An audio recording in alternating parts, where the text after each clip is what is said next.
Kita masih di Cakrawala Podcast teman-teman, masih dengan narasumber kita yang super kece. Ini adalah sesi yang sedikit drama dan mungkin ada cerita sedihnya juga. Inilah sesi pulang kampung. Setelah 22 tahun Bli Made, akhirnya Bli Made memutuskan pulang ke Bali. Tahun berapa itu Bli, balik ke Bali Bli? Saya pulang ke Bali secara resmi, saya mengundurkan diri dari Kedutaan Besar Republik Indonesia itu tahun 2018. 2018, oh baru ya? Ya baru. Jadi dari 96 sampai 2018. Waktu kita 22 ketemu tahun. di Belgia itu tahun berapa Bli? 2016 ya? Kalau nggak salah ya. 2016 saya sempat ketemu langsung dengan Bli Made di Belgia. Waktu itu beliau masih aktif di situ. Lanjut Bli. Ya. Jadi tahun 2018 berat sekali. Memutuskan perasaan, memutuskan hati, memutuskan harus kembali ke Bali ya. Karena bagaimanapun juga apa yang telah kita tumbuhi di sana, benih-benih musik atau tarian atau seni Bali yang sudah berkembang. Tuh, Yang kalau saya sudah, ibaratkan pohon Bli ya. Saking lamanya Bli di sana itu. Dari bibit itu sudah menjadi pohon yang besar. ya, Itu yang harus Bli tinggalkan. betul. Jadi ada ribuan pertunjukan, termasuk konser, workshop, menuju ke berbagai institusi seni pemerintah Belgia, menteri pernah juga, kemudian belajar gamelan Bali dan kecak, anak-anak kecil sekolah SD, universitas, SMP, semuanya. Koneksi dengan kerajaan. Koneksi. Luar biasa. Ya, pernah juga kita tampil di Istana Raja Belgia dengan gamelan, terutama grup saya punya sanggar di sana namanya Saling Asah yang saya bentuk tahun 98. Jadi saya harus memutuskan untuk pulang. Kenapa harus pulang? Nah, ini Itu kan ini yang saya harus pertanyaan tahu yang jawabannya. sulit saya jawab Betul. sebetulnya.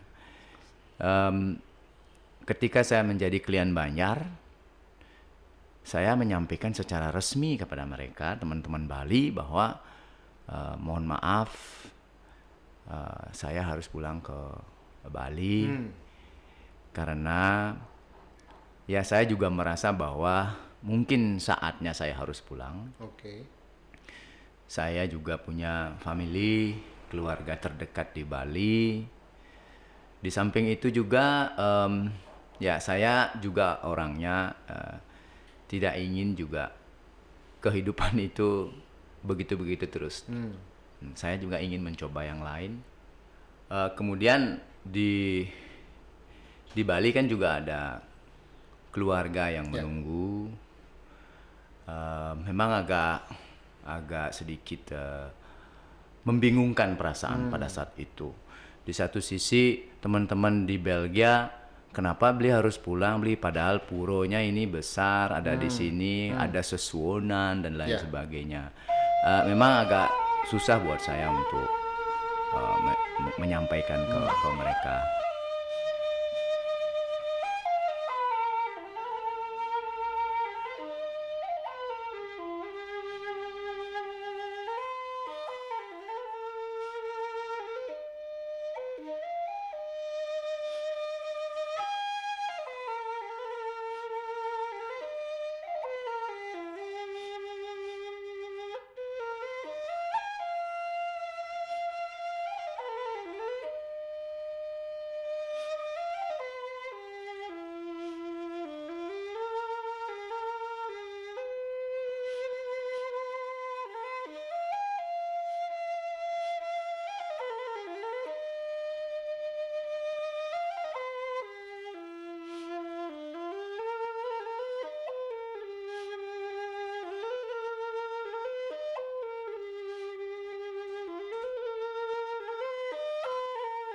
Kemudian pas saya balik, ada juga kerinduan yang apa namanya, yang tidak bisa saya lupakan begitu saja. Tapi waktu itu, waktu memutuskan untuk pulang, keluarga Bli di Eropa, istri dan anak-anak mendukung. Sebenarnya mereka lebih dulu pulang, lebih duluan. oke. Jadi tahun 2016 anak-anak dan istri pulang lebih dulu. Saya melanjutkan misi selama 2 tahun. Oke. Berarti waktu kita ketemu di situ anak dan istrinya beliau udah pulang. Udah kan? pulang. Kayaknya udah pulang dia. Udah pulang, ya, Oke. udah pulang. Dan saya sendiri di situ, agak sedikit galau Oke. dan agak susah. Kemudian udah puluhan tahun di Eropa, ingin sesuatu yang lain, Iya. tetapi tidak semudah apa yang kita bayangkan Betul. ternyata. Betul. Dan, Karena saking lamanya beliau. teman-teman semeton Bali terutama sedih sekali. Dan sanggar saya merasa kehilangan. Betul. Pasti itu. Kemudian orang Eropa, teman-teman Eropa, warga Eropa yang sudah sering ke Puro itu juga, ya dia bilang, we miss you a lot, ya kan. Ya mau gimana lagi, I have to decide myself, and Oke. this is very difficult times. Oke, akhirnya saya mencoba ke Bali dan situasi juga tidak semudah yang saya bayangkan kan. Akhirnya juga ada sebuah lagu yang saya buat.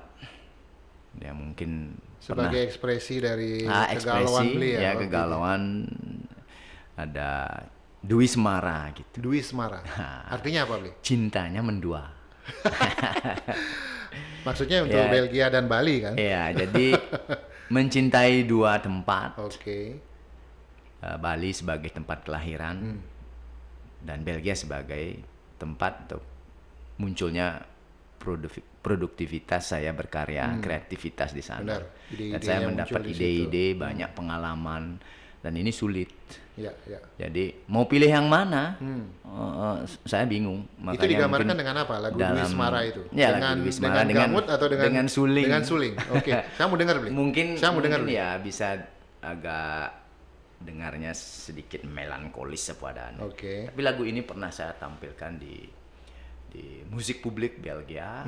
Ada sebuah konser, internasional konser untuk radio televisi siaran langsung, dan menampilkan lagu ini, dan mudah-mudahan bisa memahami tidak saja dari teknik atau melodinya, tapi ada rasa Oke. yang barangkali Oke. bisa tergambar di Dari apa yang Bli ceritakan ya, tadi. dari cerita. Kita mau dengar, teman-teman. Silakan, Bli. Oke ya.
Luar biasa.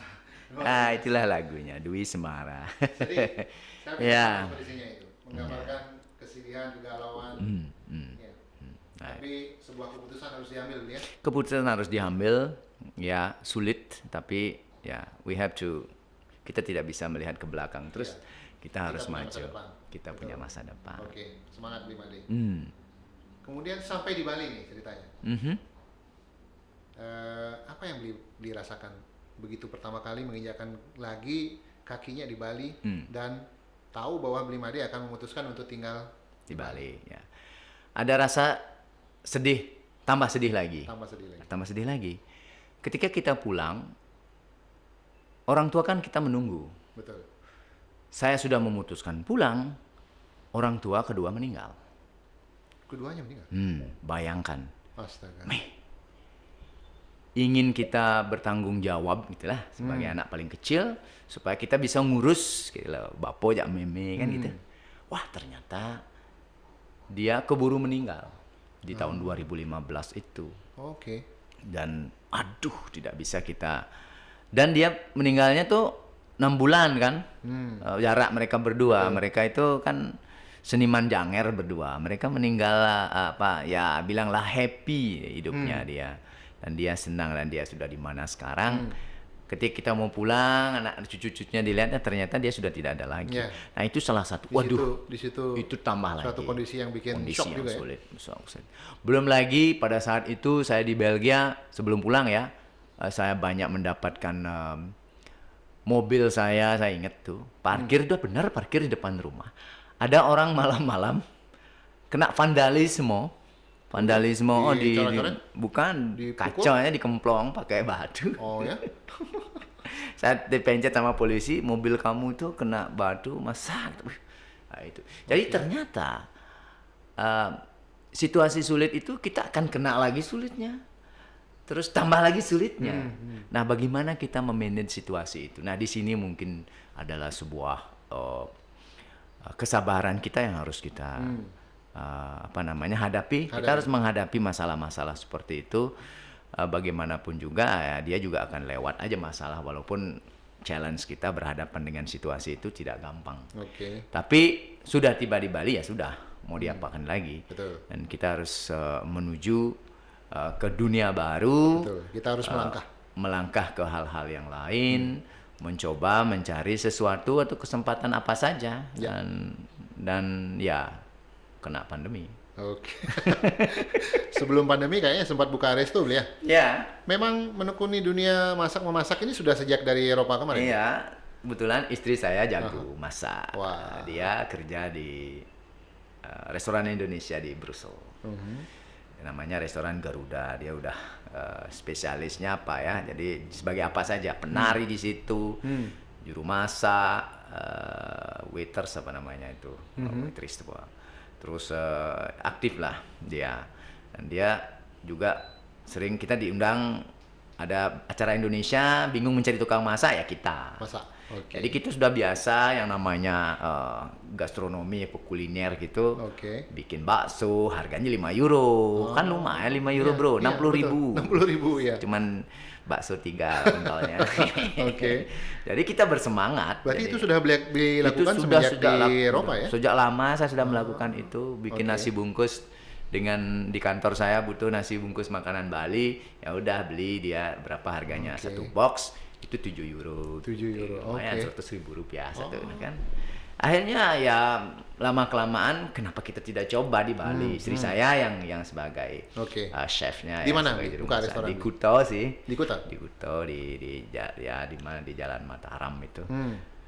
Ya sudah berlangsung pelan-pelan naik sebelum sudah Covid ya. Ramai. Sudah 21 nationality, 21 warga negara. Saya sudah catat teman-teman saya di Eropa ke sana, ayo minum, makan, ayo bayarlah pakai euro. Kita sudah semangat sekali, tapi keadaan pandemi inilah yang membuat kita langsung ya di mana lagi, semua orang susah. Semua terdampak. Semua terdampak. Ya. Tapi kalau dibandingkan beli terdampak pandemi di Eropa, sepertinya masih mending di Bali ya.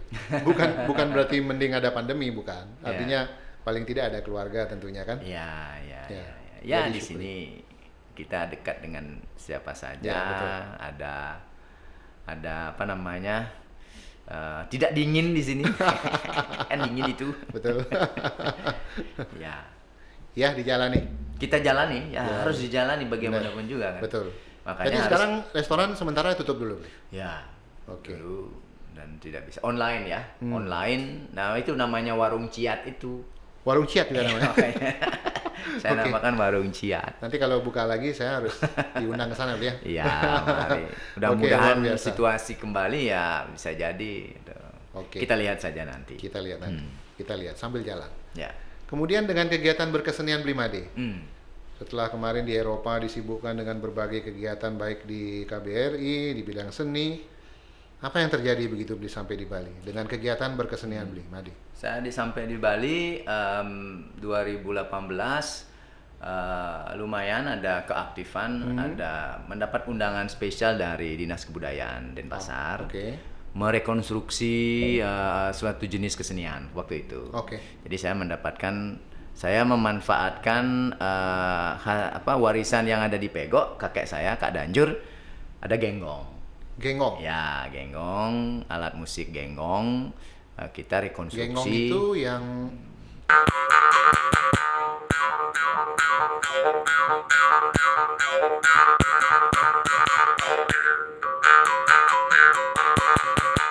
Tong, gitu. betul. Oh, oke. Jadi di Pego ada. Jadi genggong. masih nggak jauh-jauh dari mulut juga ya? Iya, genggong. Jadi dia memakai bambu, terus suaranya di situ, toeng. Tunggu sebentar. Kalau gamelan yang menggunakan organ mulut sebagai ini, selain gamut yang Blimade ciptakan, kan ada juga cak, ada juga apa lagi itu? Ada cak kepung juga, sama genje kan. Itu Juga beda ada ya? macam-macam. Ya itu memang tidak sama sih, bagi saya tidak sama karena begini. Gamut itu dia lebih ke struktur atau komposisi bentuk musik gamelan, gaung kebiar. Karena ada kompleksitas teknik polos dan sangsih. Kotekan namanya kan, interlocking figuration ya bahasa Inggrisnya. Terus di situ ada koneksi yang betul antara polos atau on beat, sangsih dan off beat. Kalau genjek kan dia dia lebih ke lebih simple lah ya, lebih simple. Kalau ini memang agak ya bagi saya sih ada tantangannya yang sangat kompleks gitu. Memainkan melodi pokok, memainkan polos, kemudian ada oktav, oktavnya harus tinggi, kantilan, kemudian ada ada kempur dan kemong, ada ceng-ceng. Nah ini yang membedakan, gitu. Pinginnya sih berbeda supaya ada yang lain gitu. Lanjut, selain merekonstruksi gamelan yang ditugaskan oleh Dinas Kebudayaan, aktivitas lain? Kemudian di situ juga saya tampilkan gamelan mulut. Saya berkolaborasi, tampilkan di Pesta Kesenian Bali. Jadi gamut itu berlanjut terus-menerus, mencoba ditampilkan di depan umum, lihat reaksinya, apresiasinya. Jadi kita juga ada motivasi. Jadi kita ingin berkembang, kita tambahkan lagi. Nah, ketika Pesta Kesenian Bali berakhir, saya tur lagi ke Eropa. Oh, tahun berapa itu? Tahun 2019. 2019? Ya. Oke. Ini sebetulnya ada kerinduan masyarakat Bali. Beliau grup Semeton Bali yang ada di Eropa mengumpulkan biaya tiket saya. Luar biasa, diundang lagi ke sana. Diundang lagi ke sana. Jadi sanggar saya juga, kemudian Semeton Bali di Amsterdam, kemudian di Belanda ya, kemudian di Prancis sama di Belgia, Jerman. Yuk kita undang Blimade. Diundanglah lagi saya selama 4 bulan. Pandemi ya, Bli? Sebelum pandemi. Jadi saya atur lagi setelah Pesta Kesenian Bali, tur lagi, membawa lagi gamut, saya bawa lagi ke Jerman, genggong saya bawa ke Belgia, Belanda. Jadi saya konser lagi, koneksi dengan teman-teman yang lama. Jadi saya prepare, saya mempersiapkan diri pertunjukan selama di Eropa itu 4 bulan ya kalau salah. Ada 12 pertunjukan. Jadi tur kemana-mana dan ternyata ada lumayan bisa mengobati kerinduannya. Ya, Puro Belgia juga ada odalan di situ. Saya kembali lagi ke situ. Semua orang kaget dan surprise. Reuni kayaknya. Reuni dan kembali ya jadi harapan kita sih seperti itu. Jadi sebetulnya tinggal di sini, habis itu kalau ada event ya kita ke sana gitu. Jadi kita bisa kembali berkesenian di Eropa, karena berkesenian di Eropa kan spesial lah. Jadi ada keunikannya. Jadi balik lagi pulang ya, kembali lagi berkesenian, gamut berkembang, pandemi gitu kan. Dan lain sebagainya, akhirnya muncul tokoh ya. Nah ini pertanyaan saya berikutnya nih, apakah situasi pandemi ini kemudian Blimade yang sudah aktif di YouTube, apakah ini yang mengilhami lahirnya Pan Gamut dan Manyung itu? Tokoh itu ya? Ya, Beli Gamut ya? Beli Gamut dan Manyung. Ya. Apakah pandemi ini yang mengilhami Blimade untuk melahirkan tokoh ini? Ya, jadi kita kan tidak bisa ngapa-ngapain ya. Jadi di rumah situasi sulit dan apalagi menjadi seniman. Betul. Apa yang harus dilakukan? Ya udahlah, saya kembangkan aja gambut lagi lebih intens.